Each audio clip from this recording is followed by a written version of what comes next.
Hello students, मैं doctor Savita Verma, associate professor, government arts college Kota.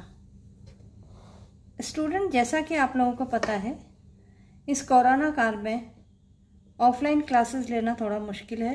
इसलिए मैंने अभी तक आपको बहुत सारे वीडियो शेयर किए हैं। उम्मीद वो सभी वीडियो आप लोगों को बहुत पसंद आए। बहुत सारे स्टूडेंट्स ने मुझे क्वेश्चन भी पूछे हैं। उम्मीद करती हूँ आज का ये लेक्चर भी आपको पसंद आएगा। स्टूडेंट्स, आज हम पढ़ेंगे अमृता शेरगिल, भारतीय चित्रकार अमृता शेरगिल के बारे में। अमृता शेरगिल भारत के प्रसिद्ध चित्रकारों में से एक थी। उनका जन्म बुडापेस्ट हंगरी में हुआ था। कला, संगीत व अभिनय बचपन से ही उनकी साथी बन गए थे। 20वीं सदी की इस प्रतिभावान कलाकार को भारतीय पुरातात्विक सर्वेक्षण ने 1976 और 1979 में भारत के 9 सर्वश्रेष्ठ कलाकारों में शामिल किया है। सिख पिता उमराव सिंह शेरगिल और हंगरी मूल की यहूदी ओपेरा गायिका माँ मेरी एंटोनी गॉडसन की यह संतान 8 वर्ष की आयु में पियानो वायलिन बजाने के साथ साथ कैनवास पर भी हाथ आजमाने लगी थी। अमृता शेरगिल मजीठा के उमराव सिंह शेरगिल की पुत्री थी। उनका जन्म हंगरी की राजधानी बुडापेस्ट में सन 1913 में हुआ था। उनकी माता एक हंगेरियन महिला थी। उमराव सिंह जब फ्रांस गए तो उन्होंने अपनी पुत्री की शिक्षा के लिए पेरिस में प्रबंध किया। जब वे पेरिस के एक प्रसिद्ध आर्ट स्कूल में शिक्षा प्राप्त कर रही थी तो उनके मन में अपने कुछ संबंधियों के कारण भारत आने की इच्छा जागृत हुई। 1921 में उन्होंने इटली के फ्लोरेंस नगर में चित्रकला की शिक्षा ली। वहाँ उन्होंने एक नग्न महिला का चित्रण किया। इसके कारण उन्हें स्कूल से निकाल दिया गया। वे अब तक अनुभव कर चुकी थी कि उनके जीवन का वास्तविक ध्येय चित्रकार बनना ही है। इसलिए वे पेरिस में आकर पुनः शिक्षा प्राप्त करने लगी। धीरे धीरे उनके जीवन में हंगरी की चित्रकला का प्रभाव कम होता गया और उनका रुझान वास्तविकता की ओर बढ़ने लगा, जिसका प्रमाण उनके चित्रों में स्पष्ट दिखाई देता है। एक युवक सेब लिए हुए और आलू छीलने वाला आदमी उनके प्रमुख चित्र हैं। भारत आने के बाद अमृता ने शिमला में अपना स्टूडियो आरंभ किया और जिस प्रकार अपना स्वरूप बदलकर उसे भारतीय नारी बनाया, उसी प्रकार ऐसे अन्यतम चित्रों की रचना की, जिसके कारण उनकी ख्याति बहुत फैलने लगी। 1921 में अमृता शेरगिल का परिवार शिमला शिफ्ट हो गया। अमृता ने जल्द ही पियानो और वायलिन सीखना आरंभ कर दिया और मात्र 9 वर्ष की उम्र में ही अपनी बहन इंदिरा के साथ मिलकर उन्होंने शिमला के गेयटी थिएटर में संगीत कार्यक्रम पेश करना और नाटकों में भाग लेना आरंभ कर दिया। सन 1923 में अमृता की मां एंटोनी एक इतालवी मूर्तिकार के संपर्क में आई जो शिमला में ही रहता था, और जब वह 1924 में इटली वापस जा रहा था तब एंटोनी अपनी बेटी अमृता को लेकर उसके साथ इटली चली गई, जहां उसका दाखिला फ्लोरेंस के एक स्कूल में करा दिया गया। अमृता इस आर्ट स्कूल में ज़्यादा समय तक नहीं रही और जल्दी ही भारत लौट आई, पर वहाँ पर उन्होंने महान इतालवी चित्रकार के कार्यों के बारे में जानकारी हासिल की। 16 वर्ष की उम्र में अमृता अपनी माँ के साथ चित्रकारी सीखने पेरिस चली गई।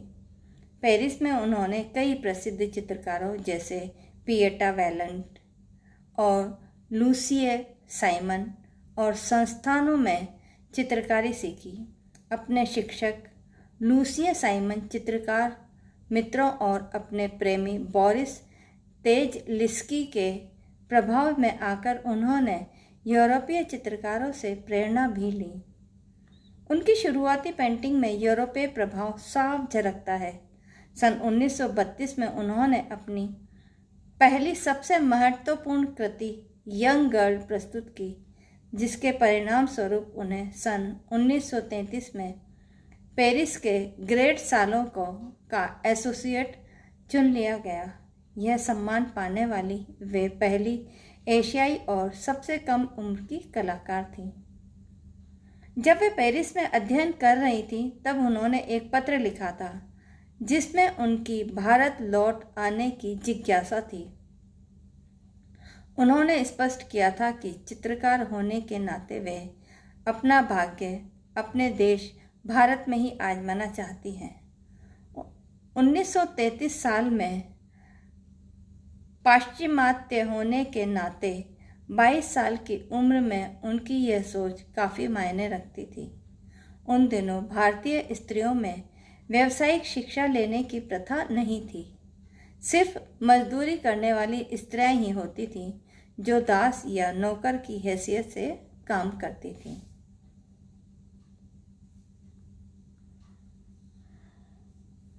बहुत कम भारतीय स्त्रियों में ऐसी व्यावसायिक शिक्षा अगर ली भी थी तो शिक्षा को व्यवसाय के रूप में अपनाया नहीं था। लेकिन अमृता अपनी अलग पहचान चित्रकार बनकर दिखाना चाहती थी। उनके बीउक्स आर्ट के एक अध्यापक के अनुसार उनका पैलेट पूर्वी रंगों के लिए ही बना था। यही वजह थी कि प्रतिभाशाली अमृता इतनी दूर भारत में घर बसाने को प्रोत्साहित हुई। ऐसा उनके भतीजे विवान सुंदरम ने बताया। शेरगिल का भारत लौटने का मतलब उनके मजबूत उद्देश्य और कुछ कर दिखाने की आग को अंजाम देना था। भारत लौटने के बाद उन्होंने बिना एक क्षण गवाए अपने उद्देश्य को हासिल करने के लिए काम में गति देनी आरंभ कर दी। पेरिस में रहते हुए वह शायद यूरोपीय चित्रकला और वर्तमान संस्कृति में से अभी तक 30 साल पीछे थी, लेकिन भारत आने पर 1930 के दशक में उन्हें महसूस हुआ कि वह 30 साल आगे चली गई हैं। 1960 के बाद ही भारतीय चित्रकारों ने शेरगिल जैसी प्रतिभा, आत्मविश्वास और निश्चय के परिचय देना आरंभ किया।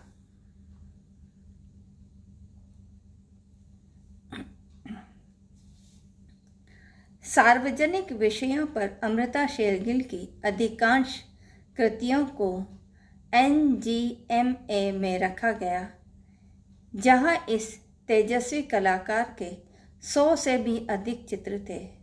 अमृता के पिता धनवान जागीरदार सिख थे और उनकी माता हंगरी थी। अमृता का जीवन यूरोप और भारत दोनों देशों में बीता। अमृता सुखमय और सभ्य प्रेरणादायक महिला होने के साथ साथ असाधारण प्रतिभा की चित्रकार भी थी। 1929 में शेरगिल ने पेरिस में इकोल डेस ब्यूक्स आर्ट से जुड़ गईं। उनकी चित्रकारी की कुशलता को स्वीकार किया गया और उसकी सराहना भी की गई। उन्हें पेरिस में कलाकार का रूढ़ि मुक्त जीवन पसंद आया। अब अमृता की चित्रशैली में यूरोपीय अभिव्यक्ति की झलक नजर आने लगी, जिसमें यूरोपीय यथार्थवाद और चित्रकला के रचनात्मक प्रयोगों का समावेश था। 1930 के दशक की शुरुआत में बनाए गए उनके चित्र यूरोपीय शैली के हैं और उनमें अनेक अपने ही चित्र सम्मिलित हैं। पेरिस में जीवन को चित्रित करने वाली कई चित्र हैं, जिनमें नग्न अध्ययन, निर्जीव वस्तुओं के अध्ययनों के साथ साथ चित्रों तथा साथी विद्यार्थियों के चित्र भी शामिल हैं। इनमें से निजी चित्र अधिक हैं। इन चित्रों में कलाकार के विभिन्न मनोभावों की झलक प्रस्तुत है। गंभीर, चिंतनशील और प्रसन्नता, साथ ही साथ ही इनमें उनके व्यक्तित्व में आत्मसात, स्वताघात का पुट भी झलकता है।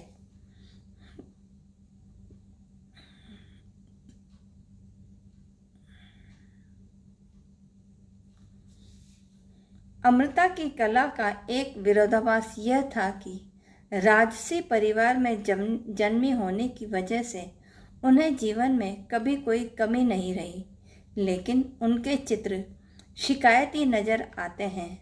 मतलब ऐसा लगता है उनके चित्रों को देखने से कि इनके चेहरे पे बहुत सारी शिकायतें, बहुत कुछ करना चाह रहे हैं, बहुत कुछ उनमें उनकी पीड़ा को वो उजागर करना चाहते हैं।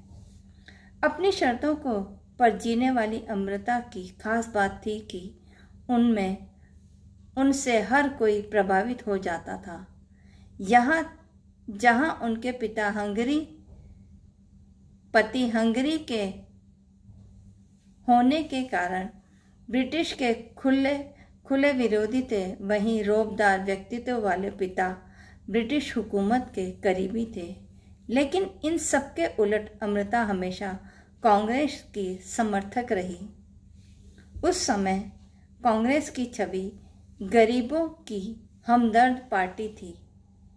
शायद इसीलिए अमृता शेरगिल कांग्रेस पार्टी से बहुत प्रभावित थी, क्योंकि उनका सब्जेक्ट भी गरीब मजदूर महिलाओं को चित्रित करना था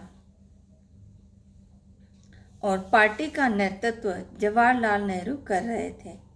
कहा जाता है कि नेहरू अमृता की खूबसूरती से खासे प्रभावित थे और एक बार उन्होंने अमृता शेरगिल से अपनी तस्वीर बनाने का भी आग्रह किया था, लेकिन अपने आप में आकर्षक छवि वाले नेहरू कभी अमृता को इतना अमृता से जुड़े रहस्यों को और गहरा कर दिया गया था।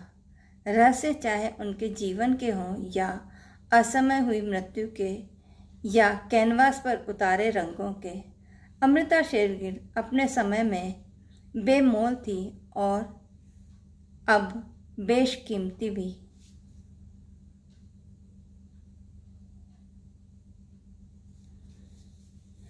अमृता ने एक तरफ जहां बोझिल से भारतीय आम जनजीवन को रंगों से जीवंत किया, वहीं पहली बार आम भारतीय महिलाओं को कैनवास पर लेकर आईं। 1939 में बनाए रेस्टिंग टू गर्ल तथा 1938 में बने red veranda, women in red चित्र जातीय व लैंगिक भेदभाव के चित्र हैं। कैनवास पर ये भारतीय महिलाएं यथार्थ के साथ अपनी सारी सुघड़ता, कामुकता और सौंदर्य लेकर आईं। अमृता की दार्शनिक नज़र का ही कमाल था कि पतली कमर और बड़े वक्षों वाली ये विवस्त्र महिलाएं कभी फूहड़ नहीं लगी। अमृता के पहले राजा रवि वर्मा जिन महिलाओं को चित्रित कर चुके थे, वे या तो देवी या फिर राजकुमारियां हुआ करती थीं। शायद अमृता शेरगिल ने पहली बार भारतीय महिलाओं को इतने अच्छे ढंग से उनकी अपनी मौलिक पहचान के साथ चित्रित किया था। अपने चित्रों में कुछ कामुक अवस्था में महिलाओं की जो छवि राजा रवि वर्मा ने दिखाई, उसके लिए उन्हें सामाजिक बहिष्कार तक झेलना पड़ा था। सहज भारतीय सौंदर्य रचने के मामले में अमृता राजा रवि वर्मा से आगे मानी जा सकती हैं। निर्धारित मानदंडों और अदृश्य बेड़ियों को जोड़ने की एक तरफ अमृता में बचपन से ही थी। भारतीय स्त्रियों को रचते हुए यह कितनी मुखर हो जाती थी कि उनके चित्रों को देखकर महसूस किया जा सकता है।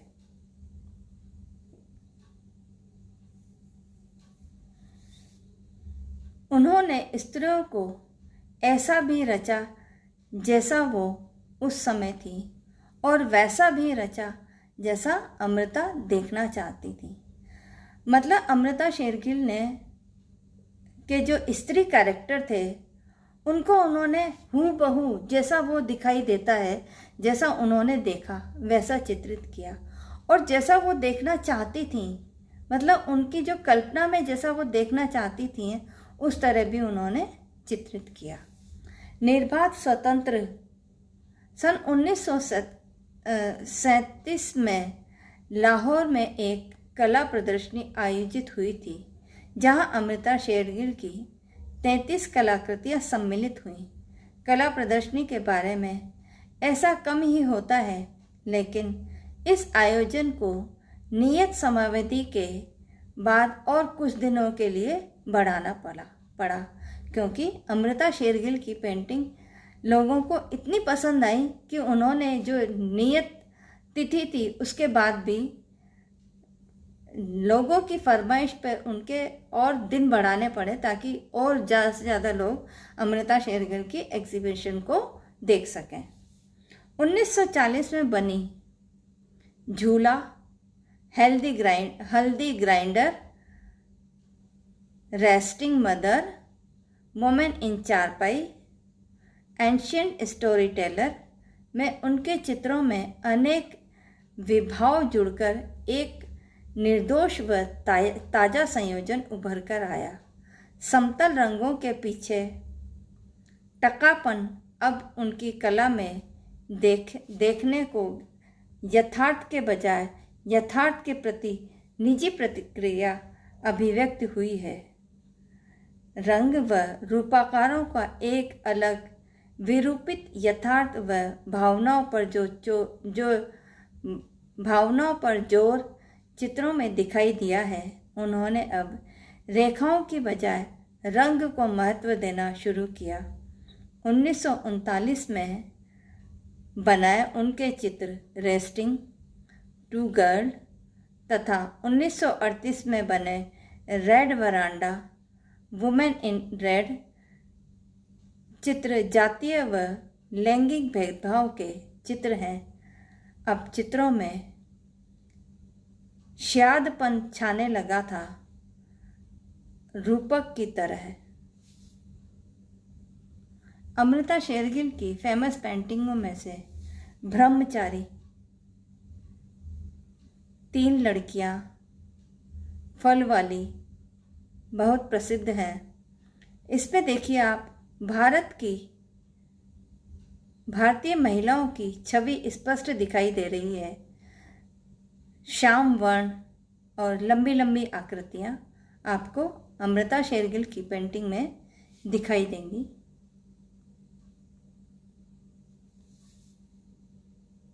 इस तरह की पेंटिंग अमृता शेरगिल ने अधिकतर बनाई है, जिसमें भारतीय ग्रामीण परिवेश को उन्होंने चित्रित किया है। Thank you.